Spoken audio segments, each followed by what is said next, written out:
Welcome everyone, thanks for joining this Witnet community discussion about the upcoming protocol improvements that we are implementing and adopting soon in the Witnet network. Today I will be conducting this session, but I have here with me some of the developers who have been implementing and designing this protocol improvement. So let's say hello to them. Let me see. Hey, how are you doing, guys? Some of them are feeling, okay, let's see if we can hear them. Oh yeah. Hi Luis, hi Tomás, Claudia, Maria, Hello. Tomás, Mario, Daniele. So today is a special event. We will be presenting these Witnet improvement proposals number 9, 11, and 12. And so the plan for today is first to introduce Witnet improvement proposals 9 and 12, which are quite intertwined and quite related to each other. And then we will go over Witnet improvement proposal 11, and then we can do questions and answers. We've been collecting questions from the community. And if you're watching this live, you can send questions in real time through slido.com with the event code Witnet48. You have a link down below in the description of this live stream. And finally, we will take this opportunity to share a glimpse of what to expect next for the Witnet protocol. So without further ado, I think we can start with Witnet improvement proposal 9. So give me 1 second and I will share a little slides. Okay.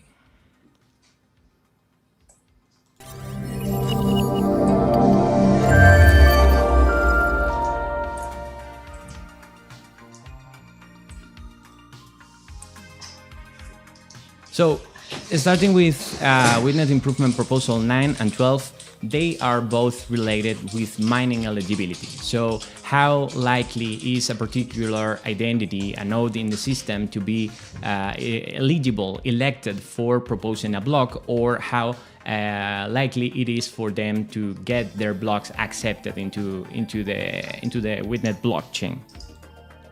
So, the Witnet improvement proposal number 9, what it does is adjusting the mining algorithm to limit the probability of the non-reputed and non-active identities for mining a block. So we have this thing called the active reputation set, which is like a list of every identity in the network that has been active recently, and active means that it has successfully get a block included in the chain, or that it has participated in witnessing, so in resolving data requests.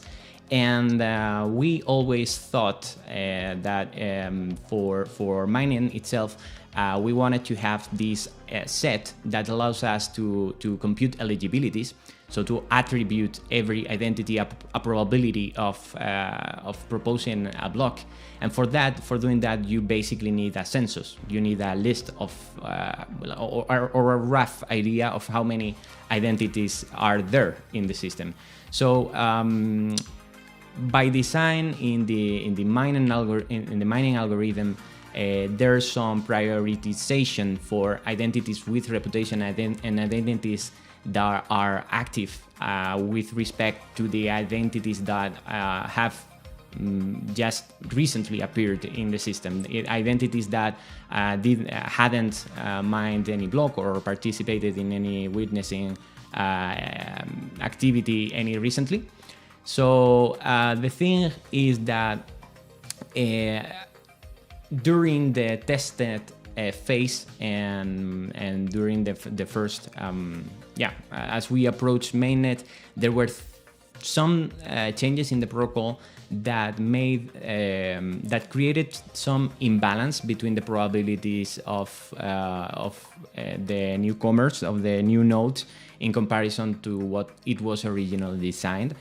So the original design provided for a 5% of chance for newcomers to get their blocks included. So basically it means that normally there always be a block candidate coming from some node, some identity that belongs to the active reputation set, but a 5% of the time there will be no proposals from the active reputation set, and that's the opportunity for the newcomers to get their own identities active and get some reputation score and so on.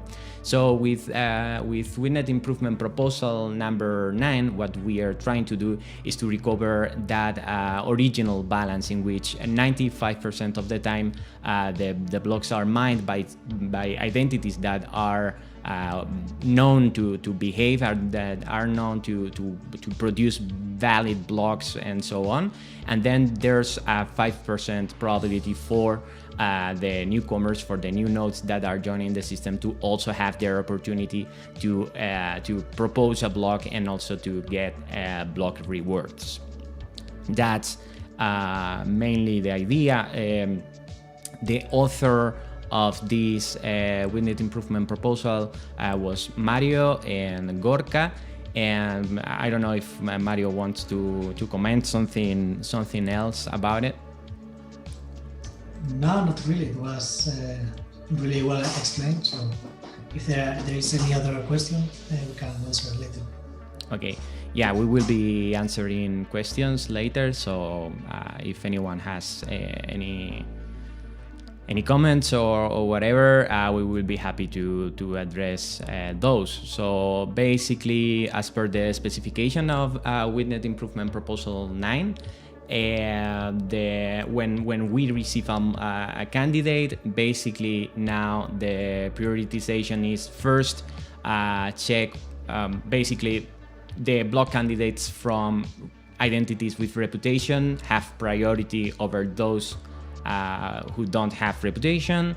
Then if we have 2 blocks from identities with reputation, we compare activity. We prioritize blocks that come from identities that are marked as active. And still, if there are multiple candidates left, we choose the one with the lowest VRF.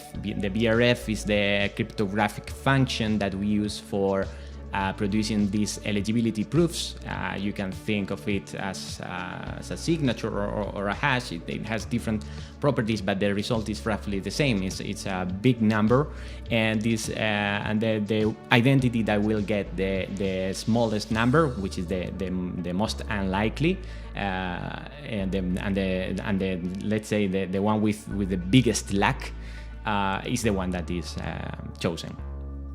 That's very similar as before, but now we have a proper balance between the how many times we need to resort to the sorting criteria number 2 or number 3, and these 3 rules. First, we compare reputation, whether you have or not, then activity, whether you are active or not, and then we compare the VRF. So, for the Witnet improvement proposal 12, let's go to that. It's quite related to the one before. The thing is that for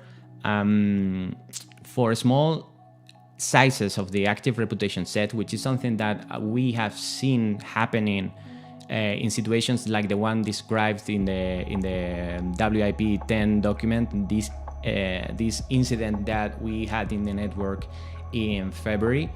In these situations, if there's a huge rollback rate in the network, in the sense that there are many periods in which blocks are not being consolidated because there's no consensus at the super block level, we can find ourselves with an active reputation set that is so small that that could cause this side effect in which as eligibility is computed as the opposite of replication factor multiplied by something else. Let's say that it's 1 divided by the replication factor, and the replication factor is how many candidates we want to have for every particular epoch in the network.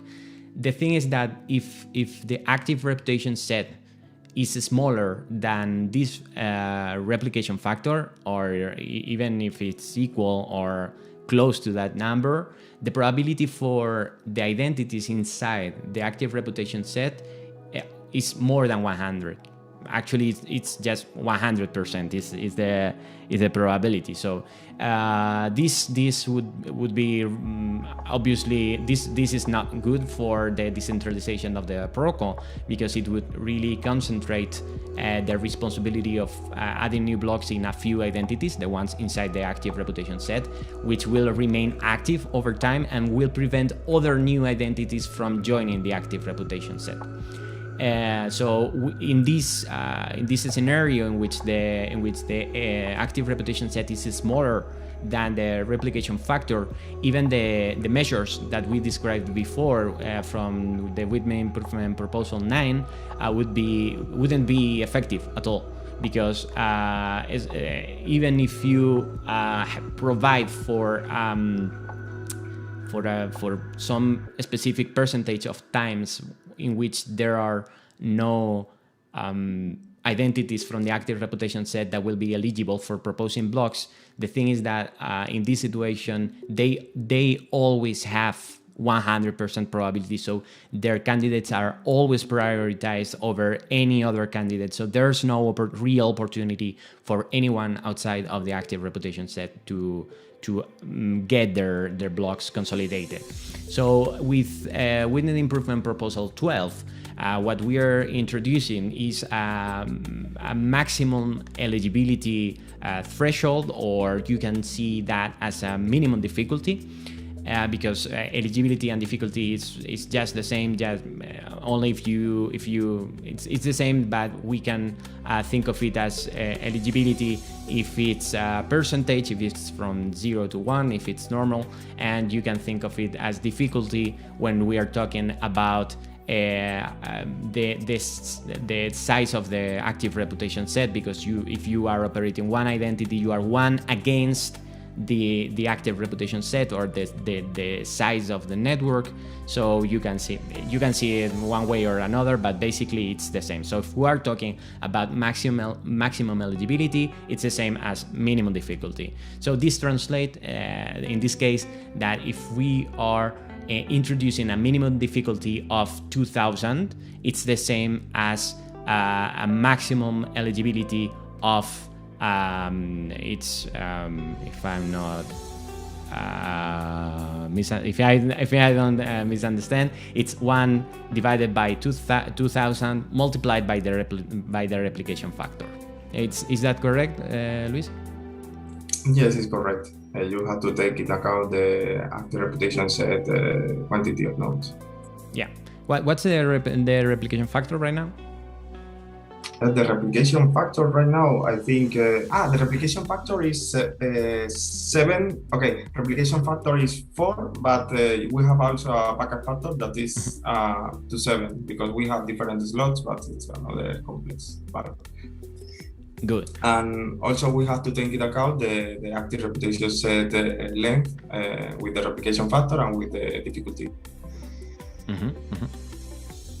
So for starting with the introduction of WIP 12,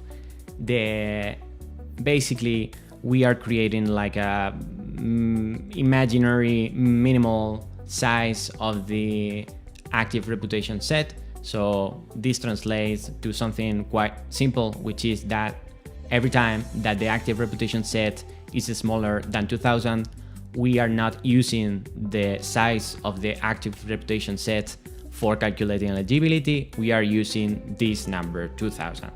Okay. Yes. So yeah, if the size is 3000 or whatever number over 2000, we use that number. But if it goes lower than 2000, then we use 2000, and that's our fixed minimum difficulty or maximum eligibility, right?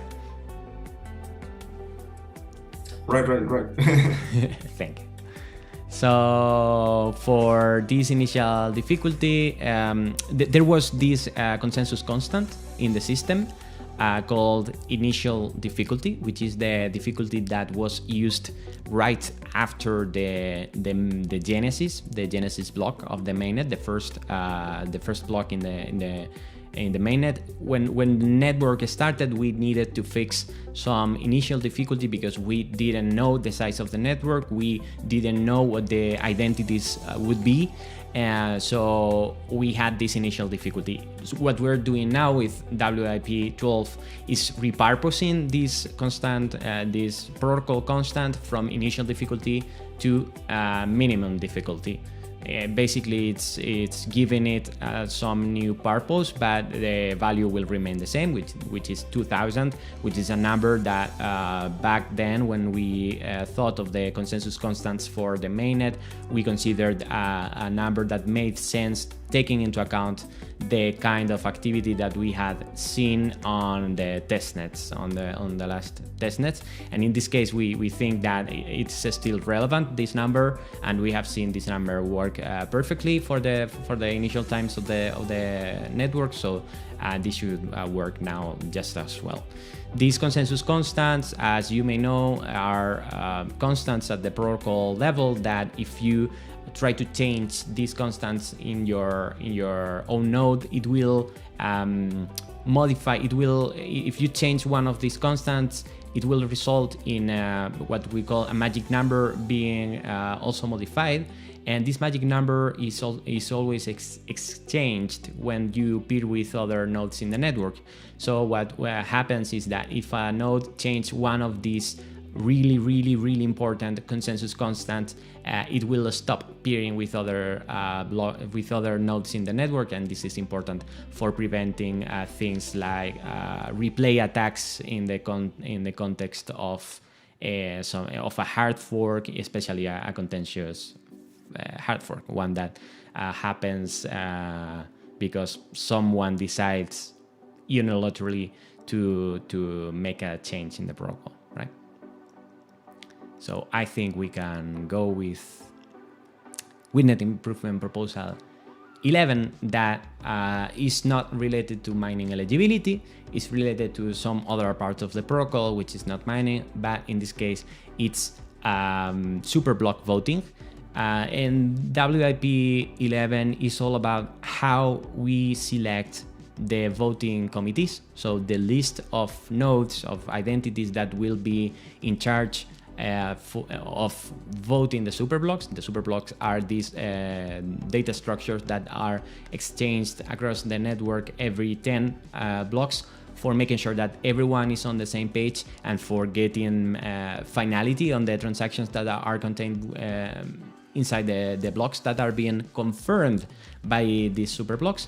And so we have these voting committees that are nodes that are randomly sampled for voting on what the tip of the chain is every 7 minutes and a half. So before WIP 11, the minimum committee size was basically 1.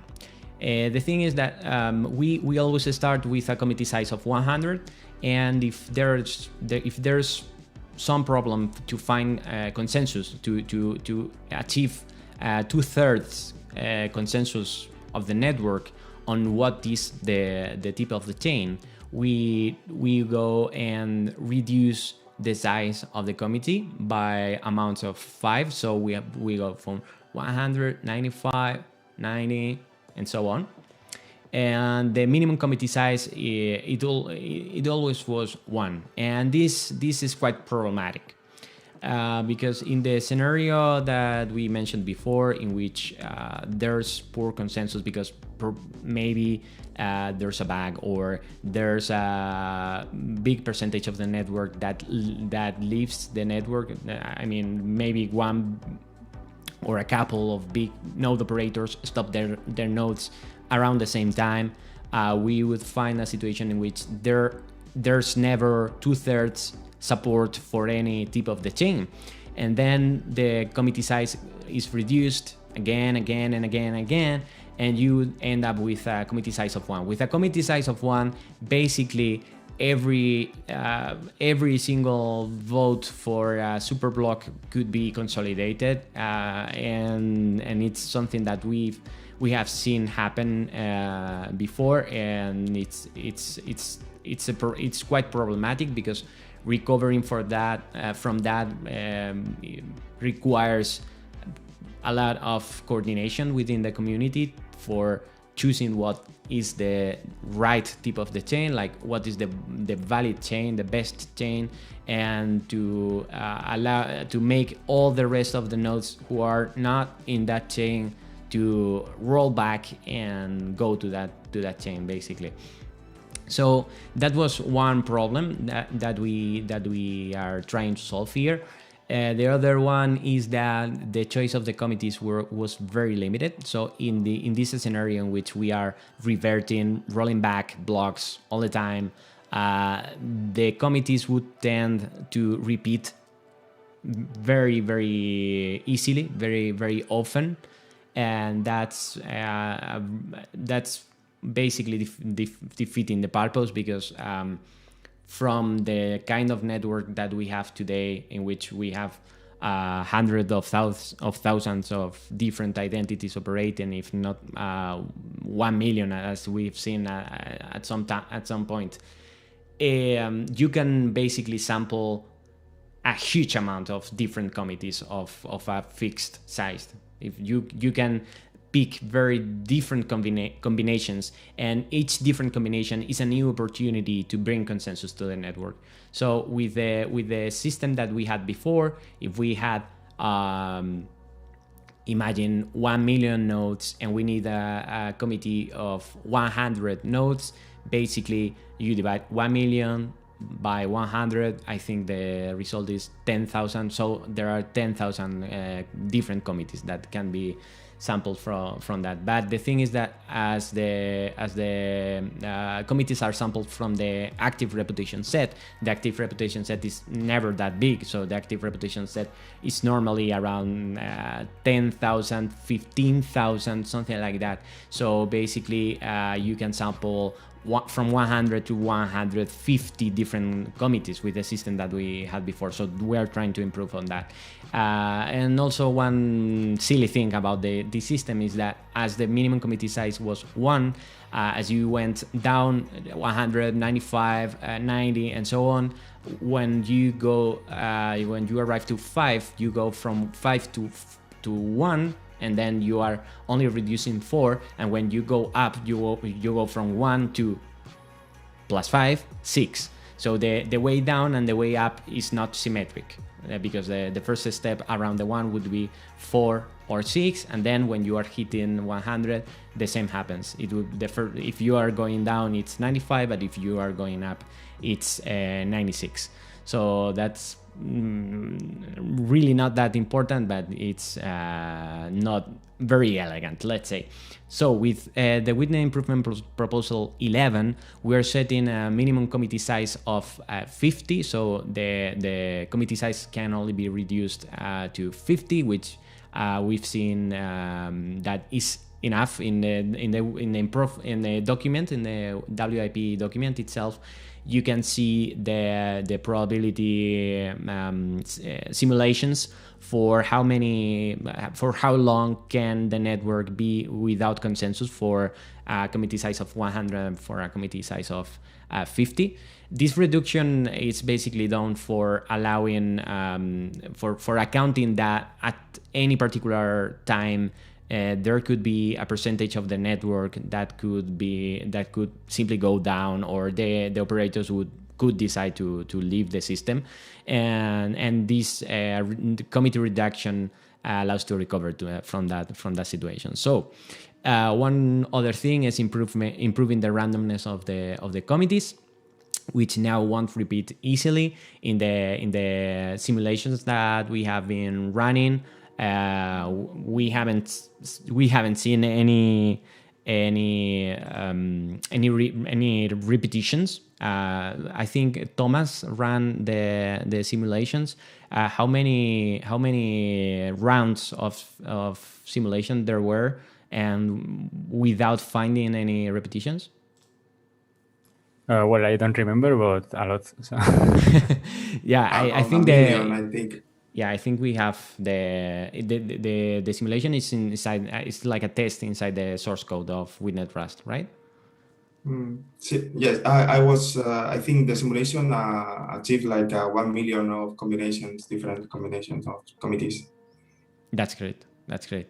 So comparing with what we had before, which in which we were having 100 and a few different committees, this is a much better situation. So even if half of the network goes down, we still have some opportunity to arrive to eventual consensus in discrete time, let's say.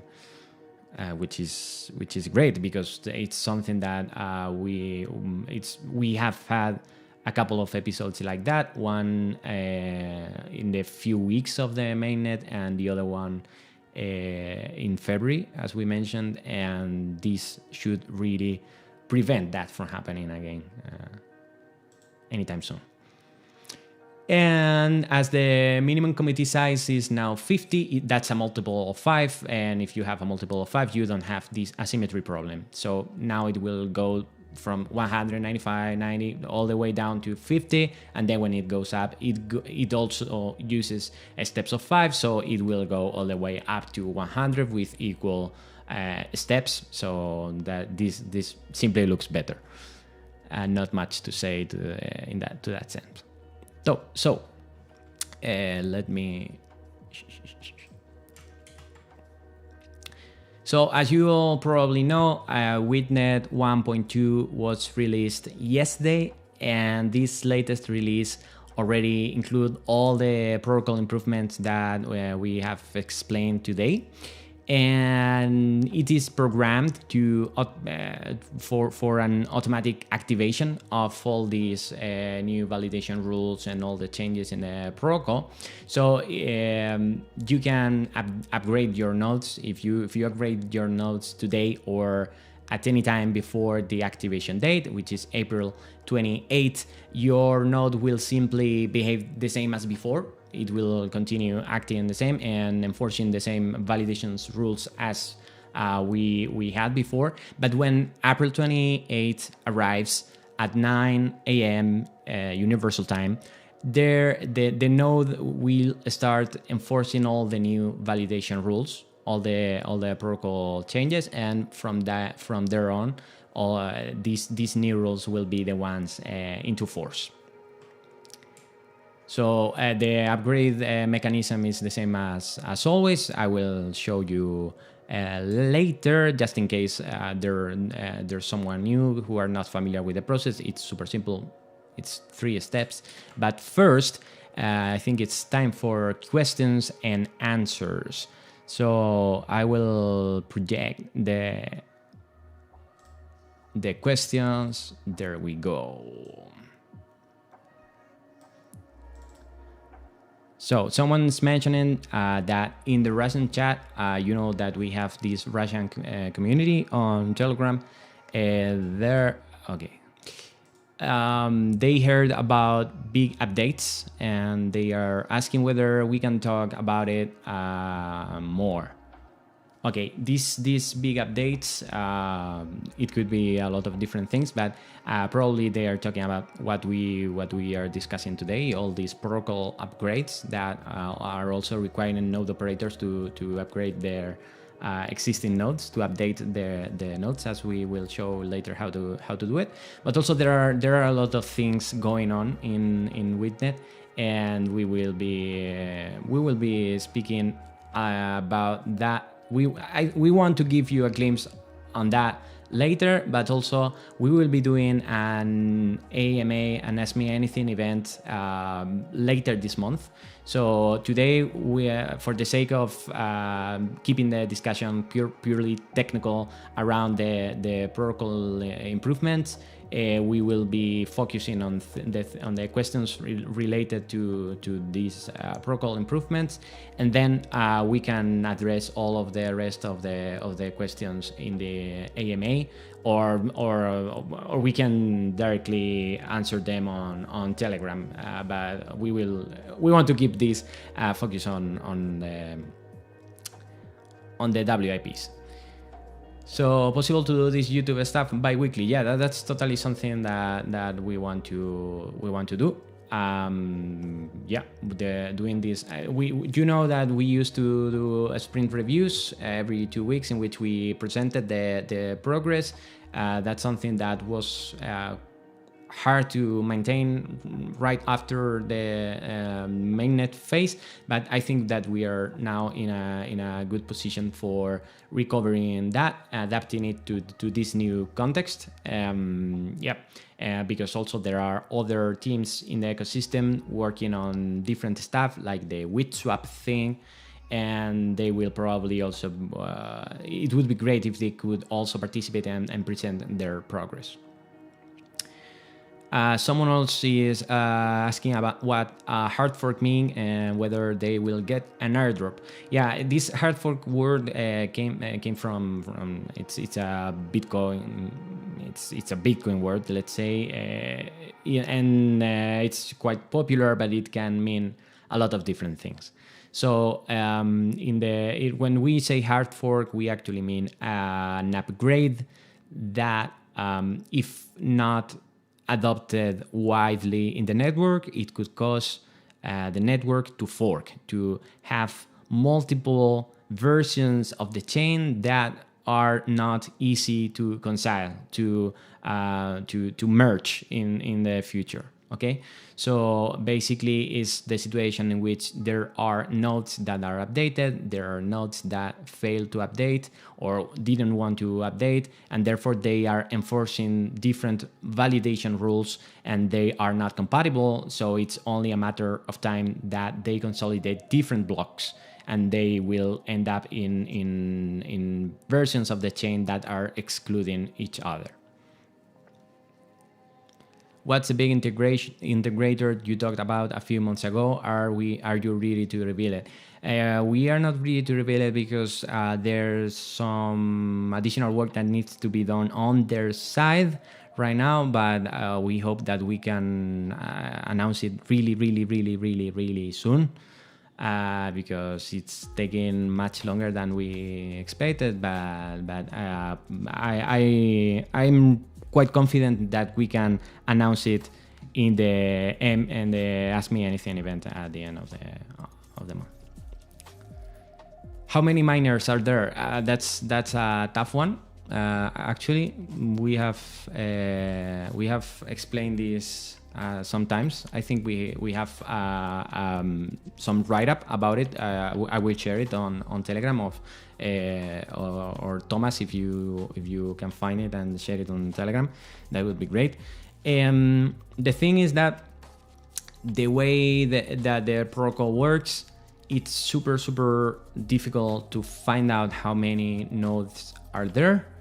We only can have how many different identities have proposed or have actually get blocks consolidated into the chain.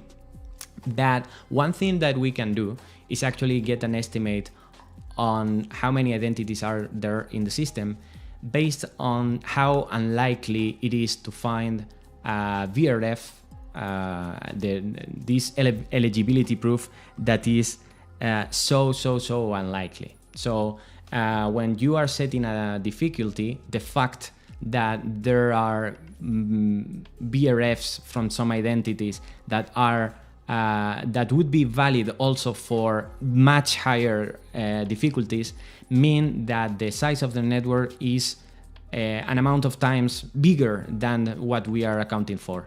So with these estimates, we have seen over the last months, we have seen the network of the size of the network oscillate normally around 900,000, 1 million and something. That's the estimation right now. Going back to the questions, wasn't it discussed to remove VRF slots completely from the block comparison because it was mostly useless due to large number of proposed blocks? That's a good one. Thomas and Mario, Luis, can you comment on this? I think we lost Luis, but do you know, Mario or Thomas, what the conclusions were regarding the VRF slots? I think it was deferred, right? That we want to remove that because it hasn't been proven useful anymore, but not at this time. It's not harmful either. So that was one of the reasons we didn't want to mix things with this. I think it was because of the replication factor and backup factor things that to remove it, we need to change the consensus constants. And if we change that, like we change the magic number and everything breaks. So, yeah, but we intend to do it later. Nice. So yeah, I mean, if we do this change, then we have to do it carefully because, as Thomas said, it's a consensus constant, and it means we have to also to be able to change constants without changing how the blockchain are stored on each individual node. I think that's Gotcha. the main reason behind. And also at the same time, it's not so, because right now every epoch there are so many blocks being proposed that I think it's not even working, but it's not harmful at all. So. Okay. So is it safe to keep your full stake of WIT on your running node, or should I move it to Sheikah? So the node itself has an option that you can configure through the witnet.toml configuration file, and that setting allows you to share the rewards from your node to Sheikah. So one thing that you can obviously do is send it from your node to Sheikah. There's a command for that, for sending WIT tokens out of your node. But also you have this setting for that to happen, let's say, automatically. Every time you mine a block, you will split the reward between your the wallet that is internal to the node and another address, another Witnet address, which can well be your Sheikah address. So we will post the command on Telegram, and you can configure it like that. It's quite convenient, and you can also configure the percentage that will remain in your node and the percentage that will be sent out to your Sheikah wallet. Dr. CPU is asking, he is assuming that the hard fork will be automatically executed almost immediately because non-reputed but active identities will not have block proposal priority. I understand that he's asking that his intuition is that right after the new validation rules are entering into force, then if there are nodes that are not upgraded, they will automatically fork out of the upgraded network because they will be refusing the blocks that come from this particular type of identities, the one that don't hold any reputation score, but they are active. They still are in the active reputation set, right? That's something that could happen, right? I mean, it could only happen after the hard fork, because all this logic about changing the priority is conditional on the block number. So before the second hard fork, it will be the same. I see. So So someone else is asking whether they need to upgrade their nodes. Yes, you need to upgrade your nodes. I will show you in a minute. And someone else is asking. Someone else has 5 nodes since mainnet, but they haven't blocked any. They haven't mined any block, but have proposed hundreds. Yeah, that's quite normal. My recommendation is to get some WIP and put it into the main address of the node, because that enables the node to once in a while get to participate in witnessing, in resolving data requests. And once you participate in witnessing, your node gets some reputation score, and with that reputation score, as we described before, the blocks it will propose will get prioritized over other candidates, and it will be much more likely to get accepted. Also, this identity will be listed as active in the active reputation set, at least for a while, and for that period it will be much more likely to also propose new blocks and get those blocks accepted by the network.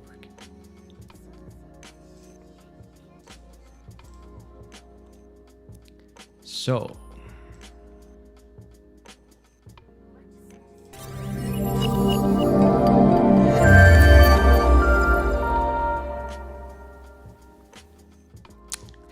going back to the upgrade process, it's, as I said, is the same as always. I think I have one Witnet node right here, and we can try to see, you can see the blocks, and it's synchronized and so on. So first thing we need to do is to stop it. If your Docker container has a different name, you need to use a different name. But we always use this name, Witnet /node for the example. So I'm stopping this node. It sometimes takes a while because Docker wants to close the processes gracefully. And what we will be doing is destroying the container, because when you have a Docker container and you want to recreate it with a new version of the same Docker image, you need to destroy the container to remove the container. So you do docker rm witnet node, and you have removed it. So now in the Docker processes, it's not here anymore. So next thing we need to do is making sure that we have the latest version of the Witnet node Docker image. So we will do a pull, docker pull witnet /witnet rust.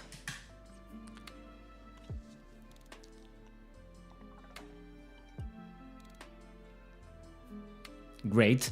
So we have now the latest tag for this.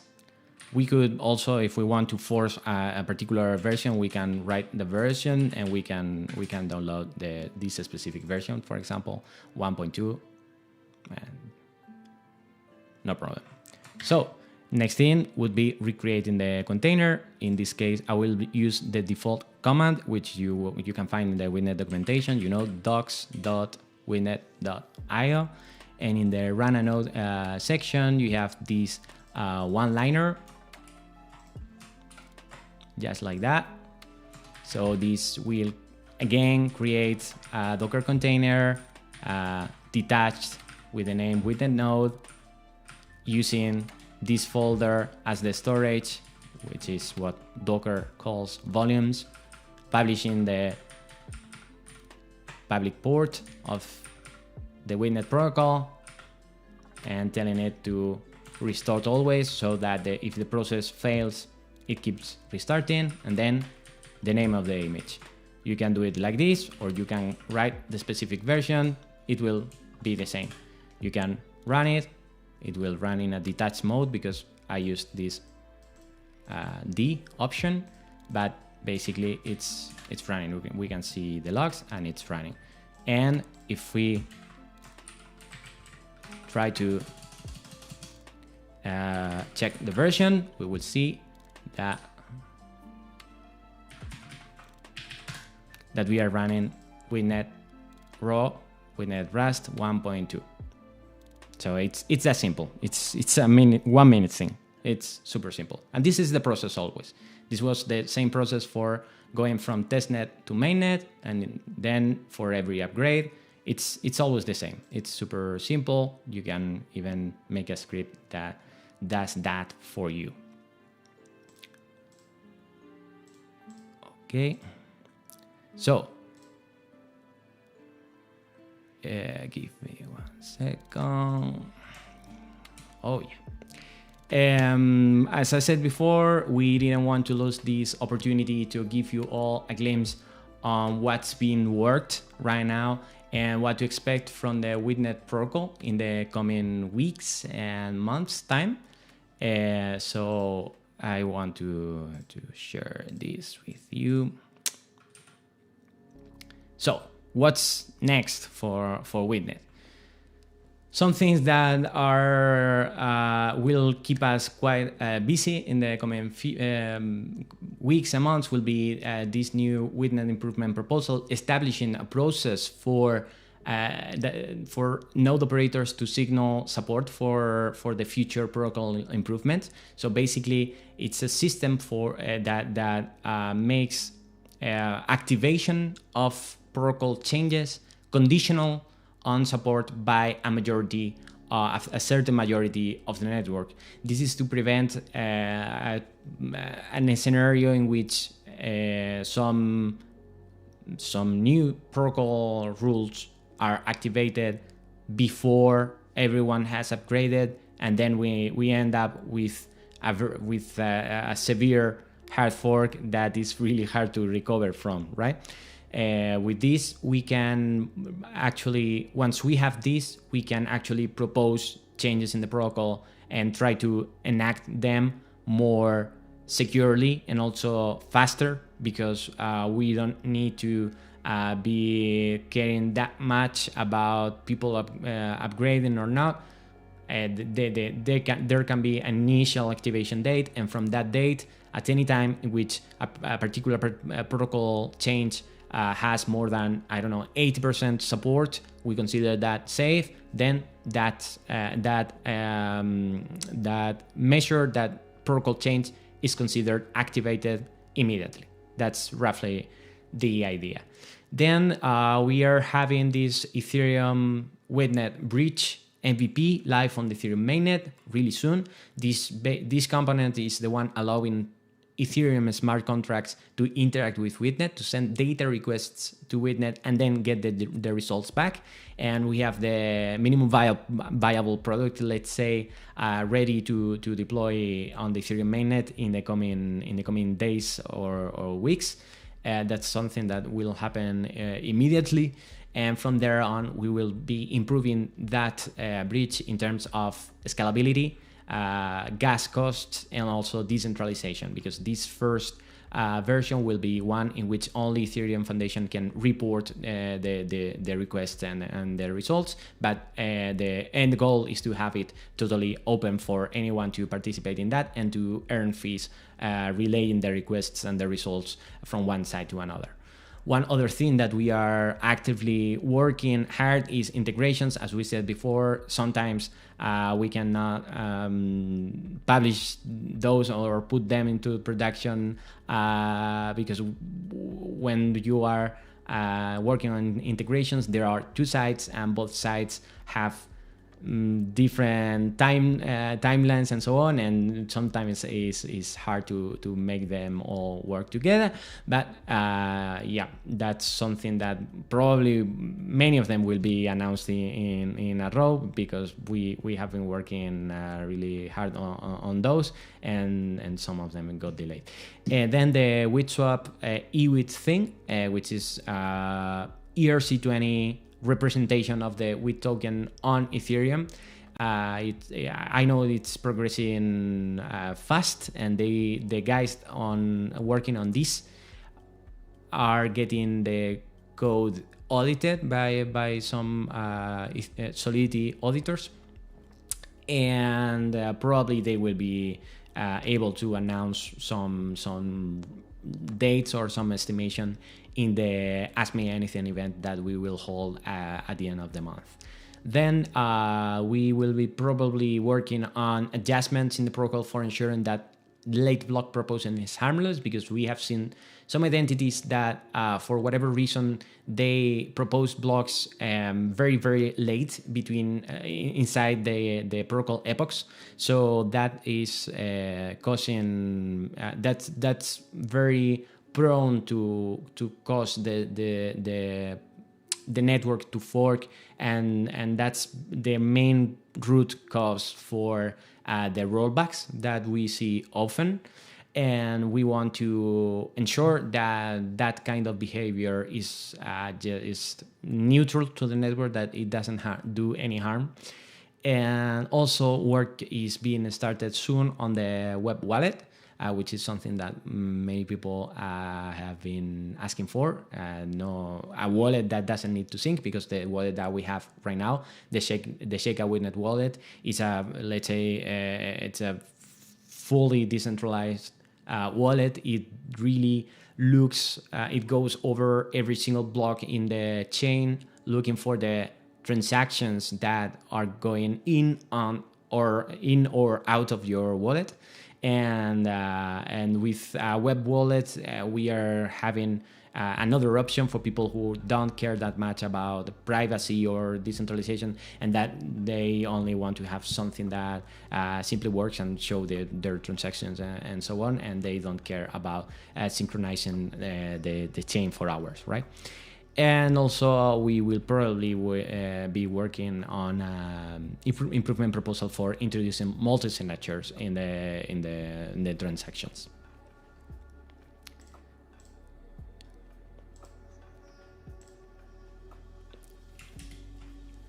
So that was pretty much everything for today. Thank you all for attending. We want to have these sort of events more often in the coming months, so I hope to see you soon. One last thing I wanted to mention is that we have just updated our website. You know that we were working for quite a while on a new website.